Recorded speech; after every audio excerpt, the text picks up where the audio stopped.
This week we're exploring a rare treat, dry, sparkling red wine. And in this week's tip of the week, we're going to talk about the best way to preserve leftover sparkling wine. All of that coming up next. This week with Scott Leek. I'm excited to try yet another wine this week that I've never had before. This is the very unique style of wine, Lambrusco. Lambrusco is the name of the grape as well as the style, and there are about 6 or 8 different varietals that have the Lambrusco name that are made in this style of sparkling red wine. Now, the area where this is made is pretty much only in Emilia-Romagna in northern Italy. And this is a huge culinary part of the country. The capital is Bologna here. It is a very wealthy part of the country as well. This is where Ferrari and Lamborghini produce their cars. There's a lot of money here. And for some reason, in the 70s and 80s, all the Lambrusco they exported to the US was basically crap. It's a very high yielding grape. And so they were able to make lots of it, massive quantities, export it for cheap, and people gobbled it up.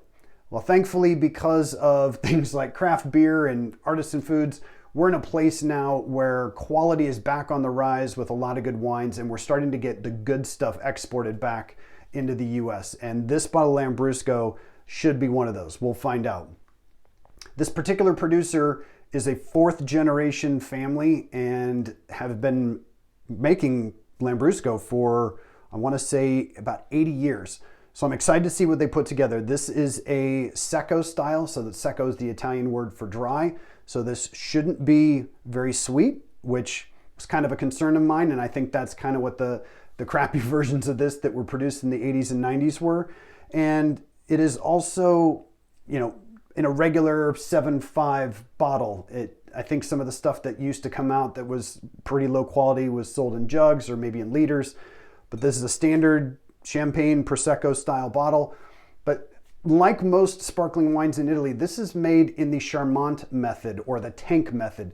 So I'll go into this a little bit more in a couple months when I do the episode on Prosecco, but just know that it's different than the style of cava or champagne that I talked about in those episodes a few months ago.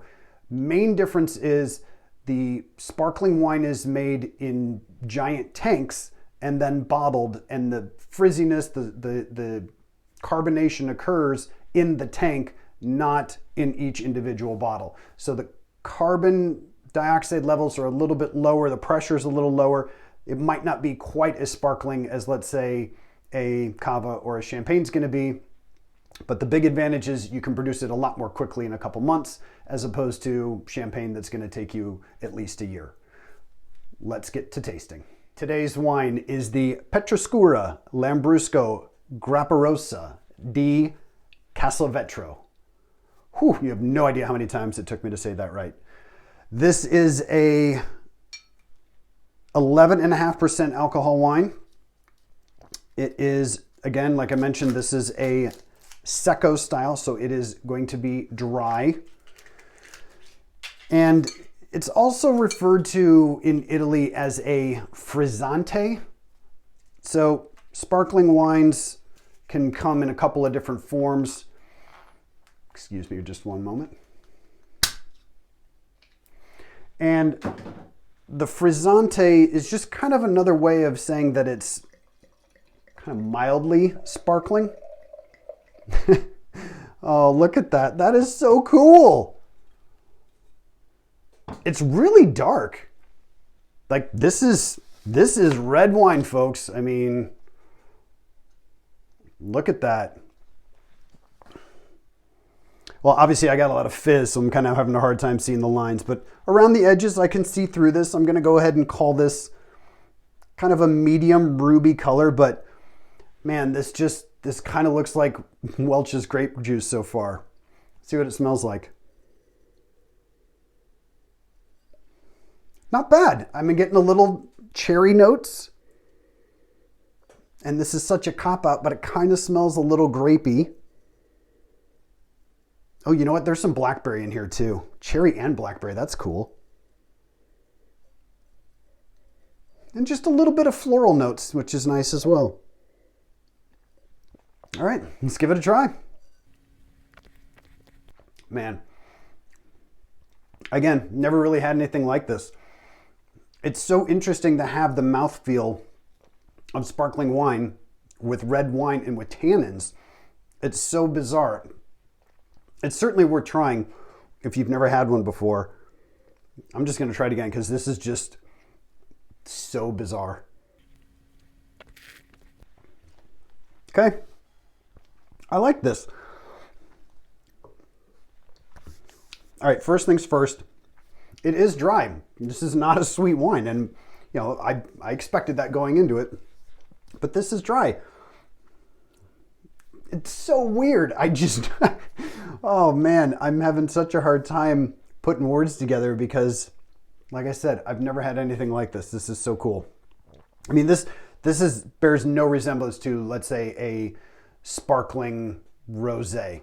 I mean, it's so different. That the fact that there's those tannins from the red skins of the grapes just makes this its own wholly unique thing. So it is dry. I'm not even going to call it off dry. It's dry. It's got a nice level of acidity, not a ton. I didn't feel myself salivating a lot, but because you got the frizzante, the effervescence from the carbonation, it does have a lot of the same things you want from the acidity in terms of kind of cleansing the palate. So that's nice. And I'm going to call the tannins kind of medium, maybe medium low. It's not, for people who don't like really tannic wines, this might be kind of a way to go. And I'm just going to try this one more time. Yeah, it's so interesting because the tannins tend to, you know, kind of like bind to your tongue and bind to your gums and your cheeks. But because of that carbonation, it's almost preventing it. The bubbles are maybe creating a layer of protection against the tannins. So I'm going to go medium low on the tannins, kind of medium to medium low on the acidity as well. The alcohol, it is 11.5, so it's a fairly low alcohol wine. I'm not getting any heat on the burn. I mean, you can tell there's alcohol in it. This does not taste like grape juice, but there's very, very mild alcohol that I'm detecting.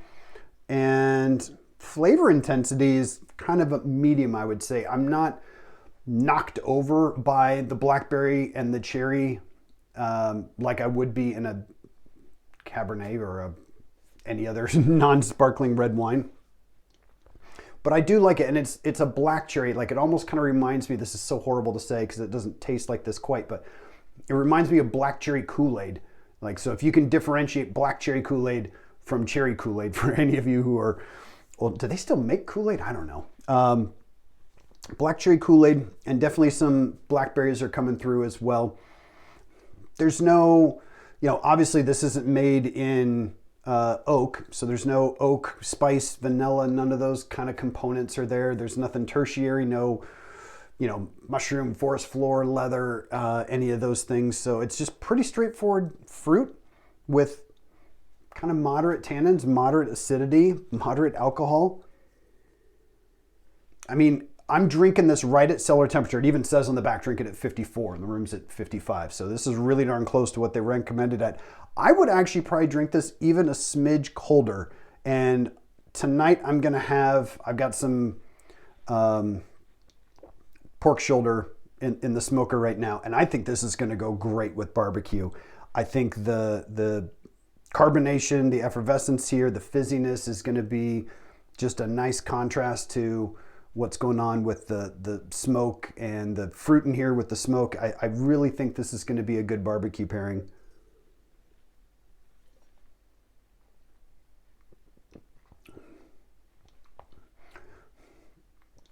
It's not, oh, now I'm getting a little more tannin on my lower gums. Acidity's showing up a little bit more as well. This is fun.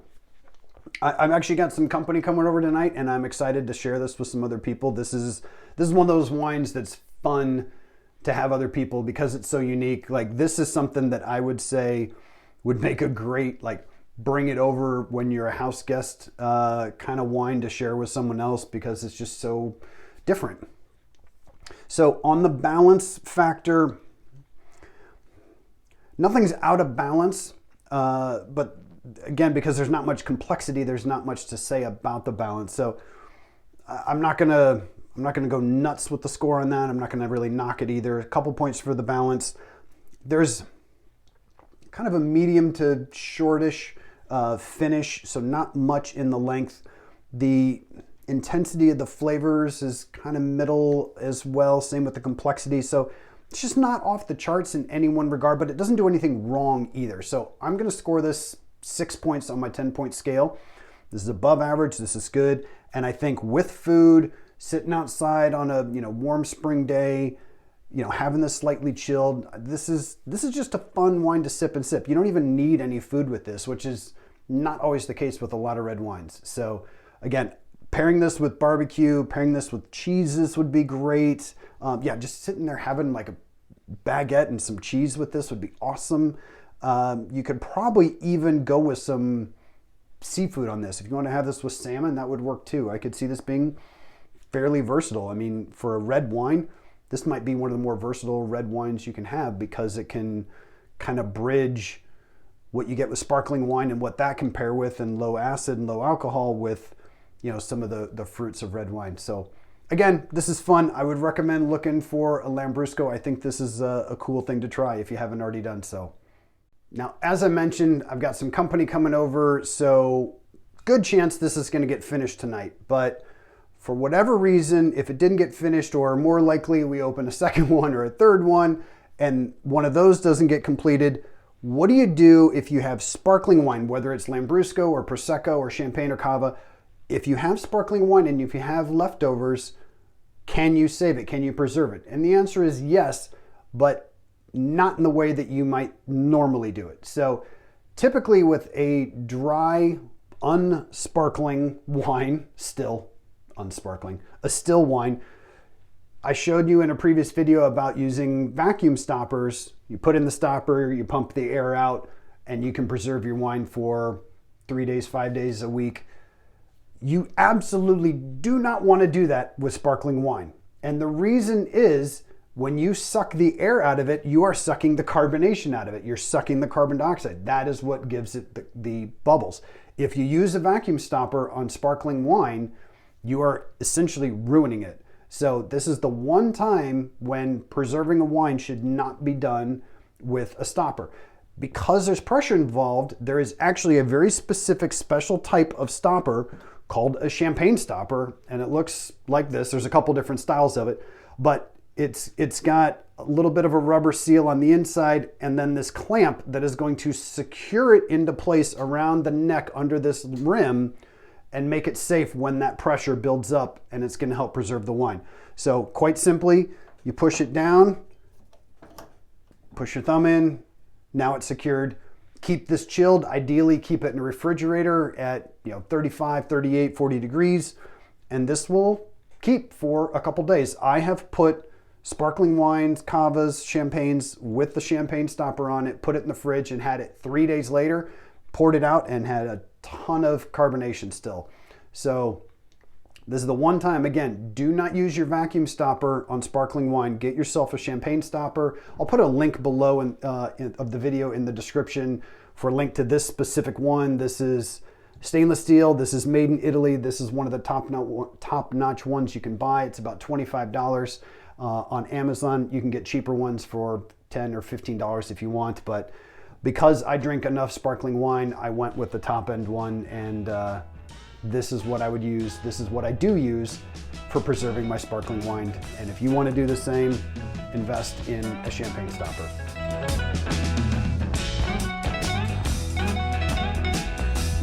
Thank you for watching another episode of Wine This Week. I hope you enjoyed it. If so, please like and subscribe. Join me next week as we move into the M's with Malbec.